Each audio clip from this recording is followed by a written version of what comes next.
So moved. Have a motion, is there a Second. second? Motion and a second, all those in favor, aye? Aye. Opposed? All right. Next, we have our minutes from the June 10th and June 27th call meeting.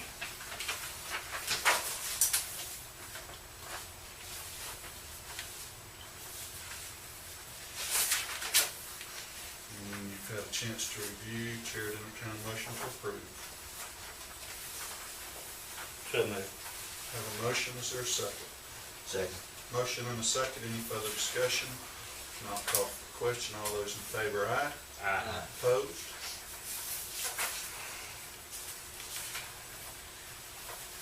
Next, we'll move down to superintendent information. Okay, the superintendent tonight is going to be Mitchell Chasen, our newest board member. I called Mitchell. He went to Savannah for the new board member training, but also he sat through in on the policy workshop. And I asked him if he would just bring us a little information on what he learned or anything that might be valuable to us. Let me say, you other board members had me scared going into the thing. Y'all told me that I'd probably fall asleep, but I never did. It was an enjoyable 2 days, and I appreciate the opportunity of going. I think I learned a lot. Was not impressed with everything I heard.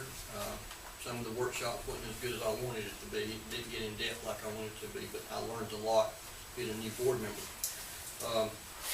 We had general session, and we also had time with Phil Harbin, is that right?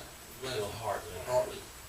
And he talked to us a little while, and two things that came out of that is this, he's concerned about these EpiPens that is coming around, and who's going to be in charge of them, that the new state law is about. And the next thing is that he said come January 1, our probate judge will take care of our financial statements again.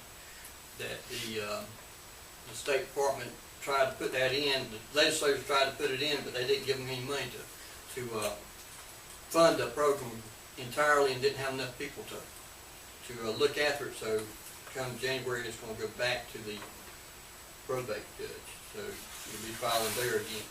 Talked to Judy Mullis about that, and she says she don't know which way she's going to go on that yet or not, but that's the way things will happen.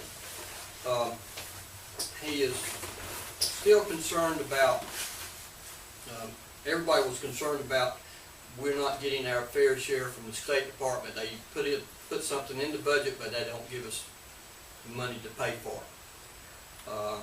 That was a big discussion all along, was we're not getting all our QBE money and everything that we were supposed to be doing. The state school superintendent was down, and he's concerned about this new test that's going to be started. He said it's not geared for all of Georgia. It's geared for everybody else in all of the United States, and not just for Georgia. He's concerned about some parts that not applying to Georgia, and we might do bad on that thing. So he's having well, he's just having some bad feelings about it, but he says that we'll still go about it.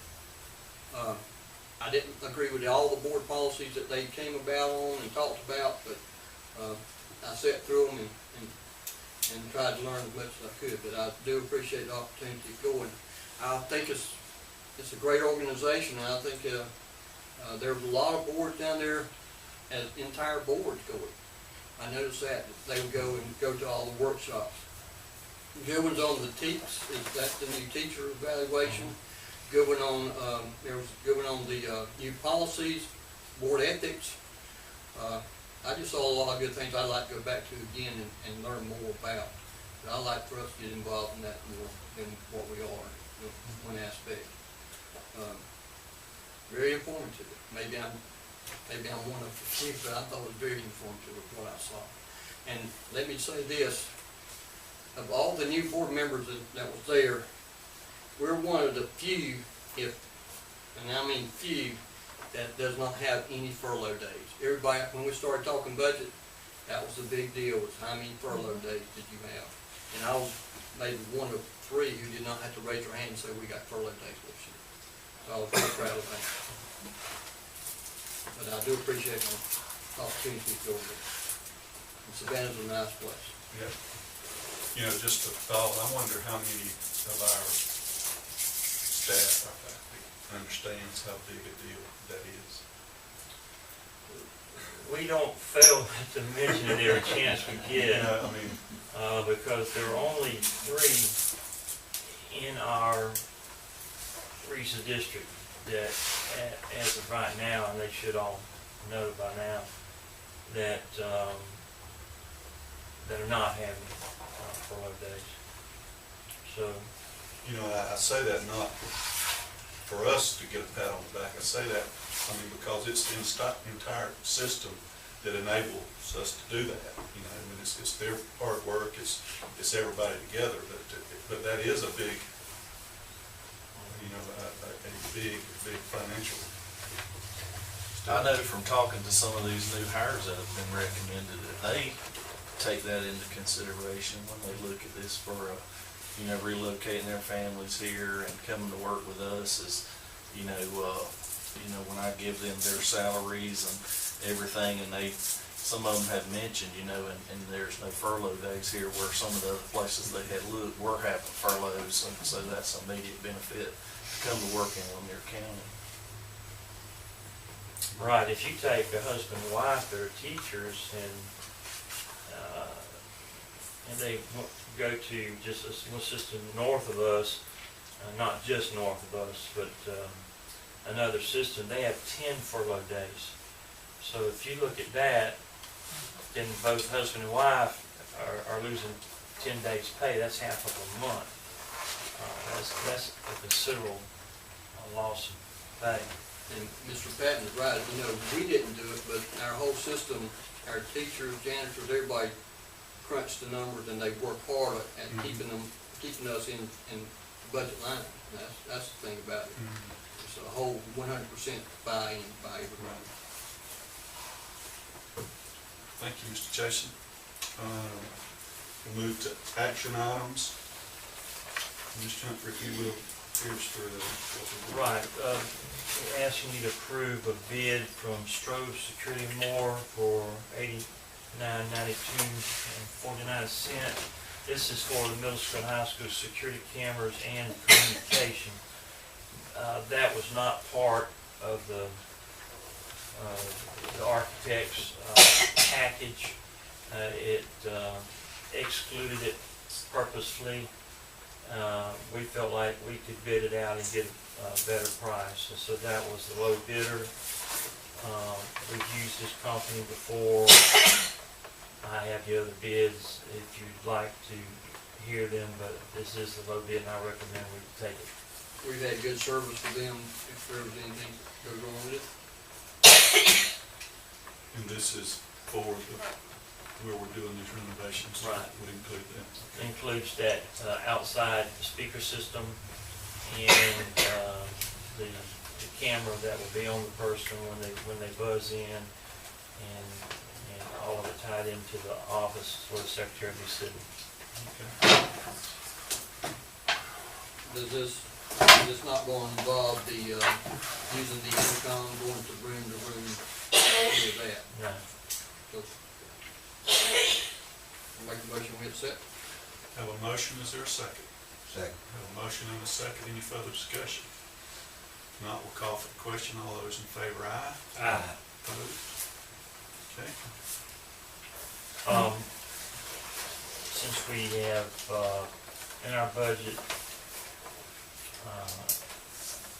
money to hire another SRO,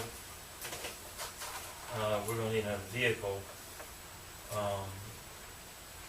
And what we put was purchase a used vehicle for the public safety department not to exceed $15,000. Okay. We feel like we could get an adequate vehicle for that amount. And that's for equipped, right? Whatever they need. That depends. Just public safety over there keeps finding all kinds of things, and some of them come fully loaded with everything, and then some of them have that taken off, so that will have to come into play. One vehicle he looked at that he liked, and it had $4,500 worth of equipment on it, as far as radios, lights, and all that, but it had too many miles on it. And so didn't want to go ahead and buy something that had 100-something thousand miles on it. Wanted to go with something a little lower. So he's still looking, and we put that that tag on there, not to exceed, simply because it's not just a number we pulled out of the air. There's a dealership that handles recycling and selling police cars. And he had pulled some information on prices, mileage, and you can go up there and look. Test drove one, didn't you? But, and they fall within a range of 9,000 to 16,000. So that's really where we kind of came up with 15. Okay, well, let me ask you this, for this 15,000, is that will cover, or we will spend 15,000 and then some more money to equip it?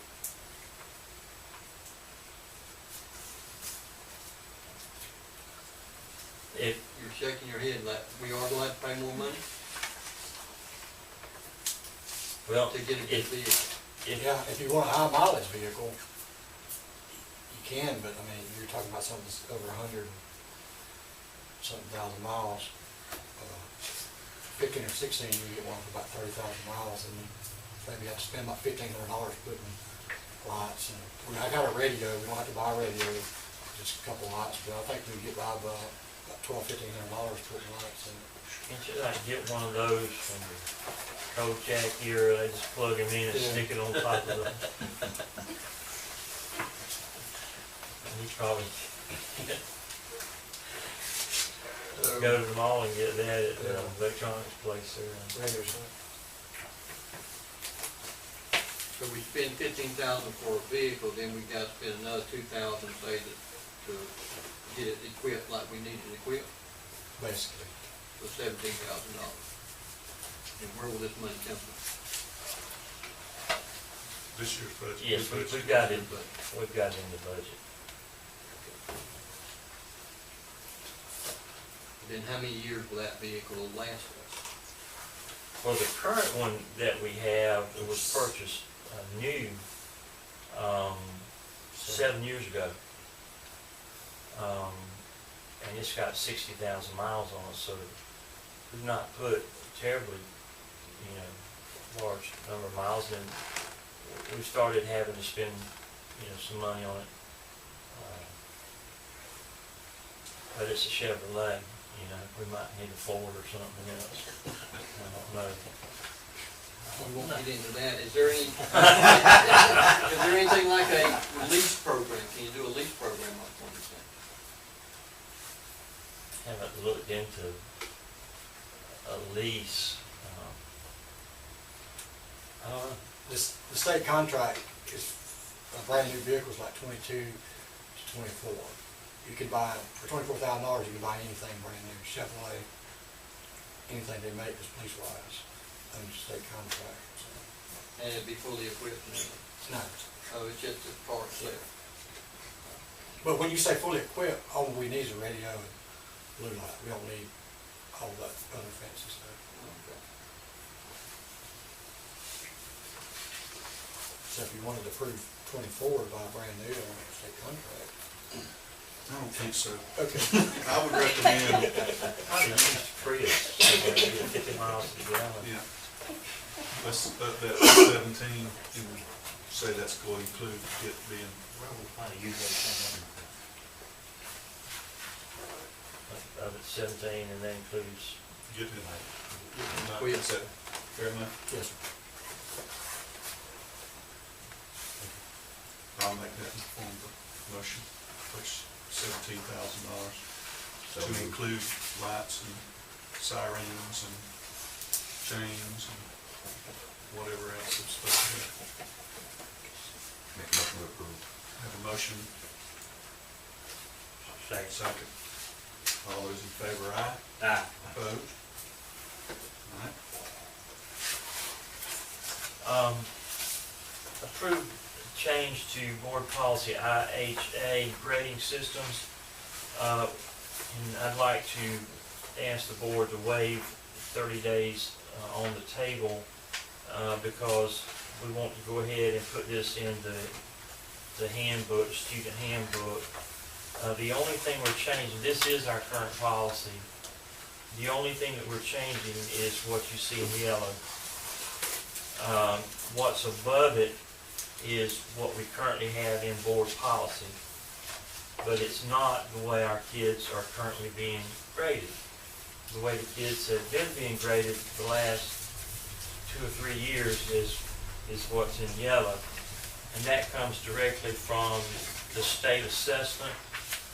It's called G-Kids, and they don't give grades, they don't give numbers, they don't give letters.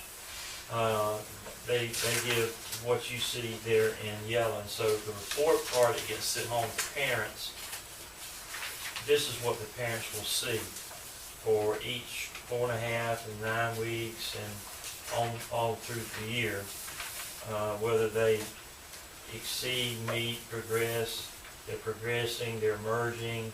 It's not been demonstrated yet because it hasn't been taught in that 9 weeks period, or not yet assessed.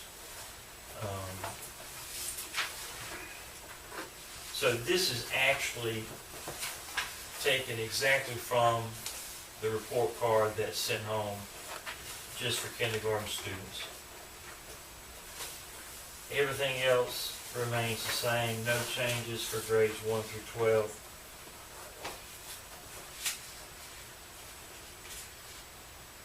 I'll make a motion that we accept it, but can we get this out to the public through our local newspapers as exactly what's gonna happen here instead of just in the handbooks? Too? Yes, they can, and the thing is, what we realized, and this is part of what we're going through with updating our policy manual, well, I'm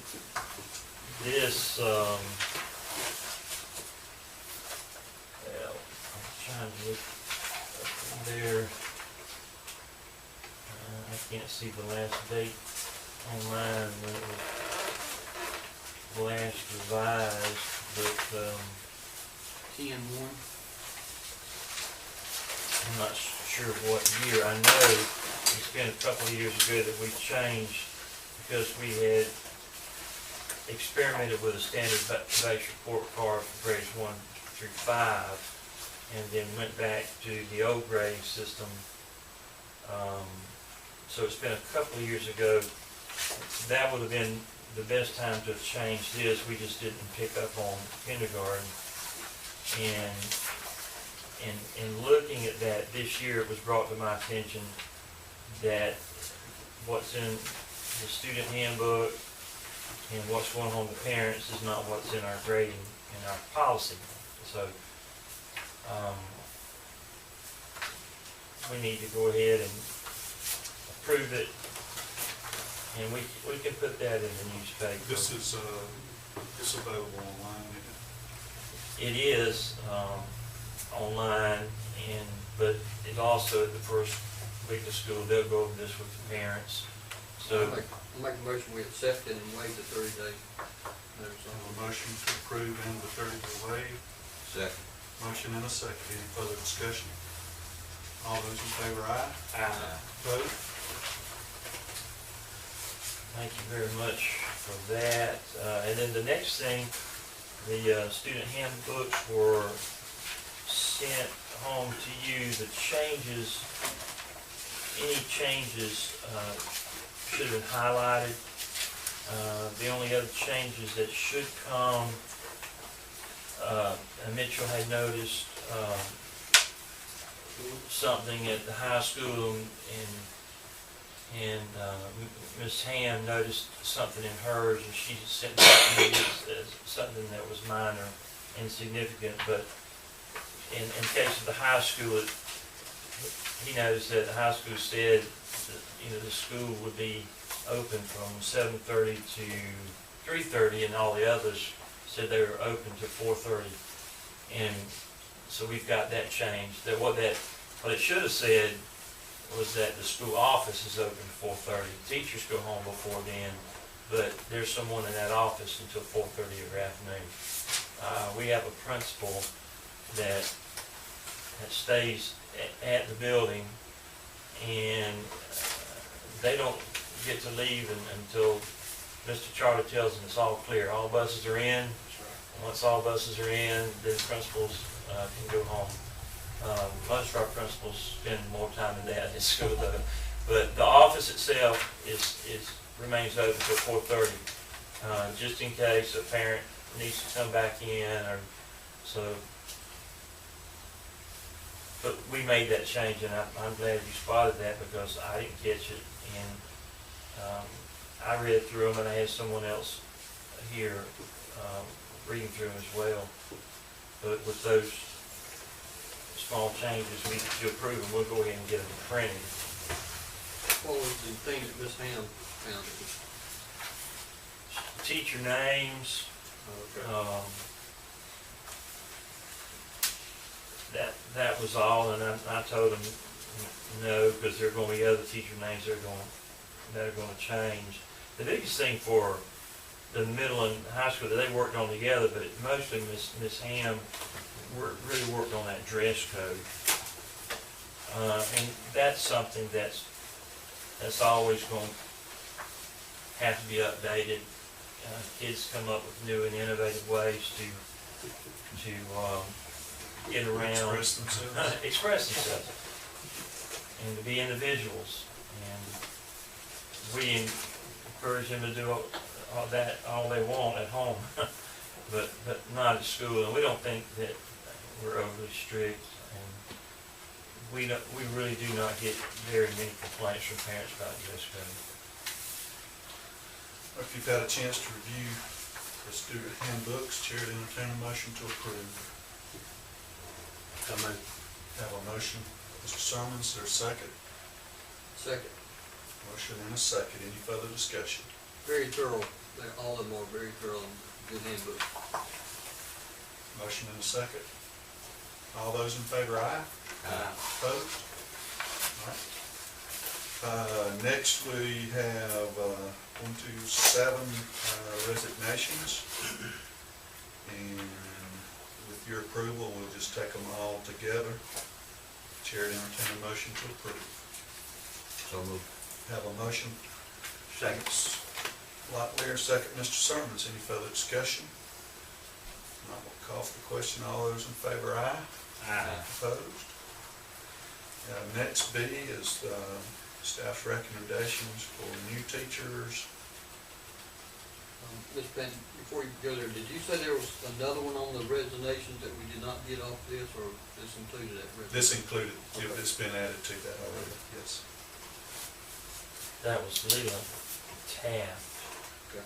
Leland's and Lindsay that we just had those turned in today. Okay. Well, there's actually 2 on the resignation from what we Right. got for Ms. Thomas. Yes. 6 and Ms. 7. Ms. Thomas. Right, those last 2. Miss Taft is going back home. Her home is in Atkinson, and they've offered her a job over there. We're really going to miss her. Miss Thomas is going to Sandy Springs up around Atlanta, Fulton County, I believe. Her husband is enrolled in a pharmacy school there. We're losing 7 good teachers.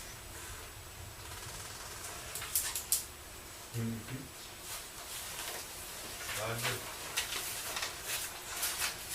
B, the recommendations for new teachers. So moved. All together? Yeah, all of them. All together, have a motion, Mr. Sermons, is there a second? Second. Second, Mr. Chason, any further discussion? Not, we'll call for the question. All those in favor, aye. Aye. Opposed? And then we have under C, a couple of transfers. Chris Benson, guess that was from special ed to middle school, high school, in-school suspension, is that what that is? And Jason Cross from in-school suspension to a SRO officer. Chair would entertain a motion to approve. So moved. Have a motion, is there a second? Second. Motion and a second, all those in favor, aye. Aye. Opposed? All right, Mr. Charlie, financials. We're able to get back today and, get some cash receipts booked and get some financials done. June, I put on there, looks like 92%, scratch that, it's 100% complete. This is preliminary though, of course. We know that throughout the month of July and even August, we'll be getting a few more revenue items that'll come in, like we'll be booking receivables, and then we'll have some more invoices coming in, and we'll be booking some payables. So these will change. We're required to have our financial statements submitted to Georgia Department of Education by September 30th. We'd like to get them closed out by August the 15th, and it just depends on how everything comes in. So these will change. I'm not expecting a dramatic change in the revenue or the expenditures, but everything that I'm looking at right now is forecasting that we're still holding steady with our prediction not to go into fund balance this year, which we originally had thought we were going to, but we've had some favorable revenues, not some expenditures, very favorable. So everything is very strong on the financials for the June preliminaries.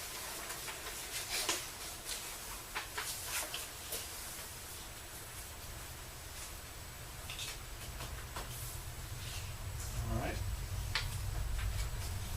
According to Ms. Rampy, we took in more money than we were expecting from property taxes this year.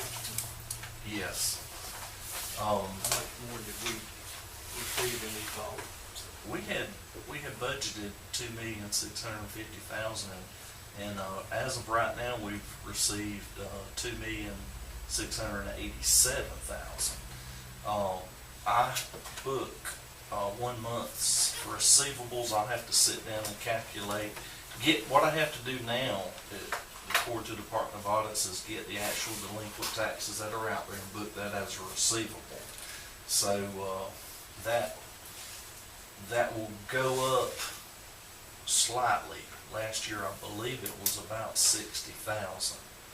So we've for the past couple of years, we've received favorable local revenues, and if I'm not mistaken, I think we may have bumped up the local revenue projection for next year's budget to, echo that fact. I'll have to confirm that, but we try to be as conservative, as we can with that, and still, keep everything materially correct in our budgeting, but we don't want to jump out there and budget more than we expect, of course. So I do think we increase that slightly for next year. I'll confirm that.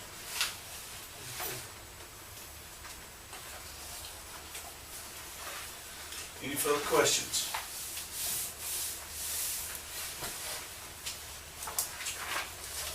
Thank you, Charlie.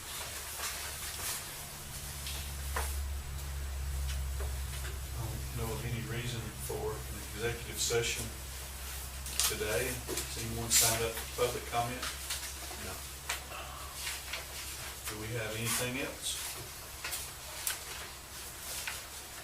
Susan, you closing? All right. There's no more business. We'll be adjourned.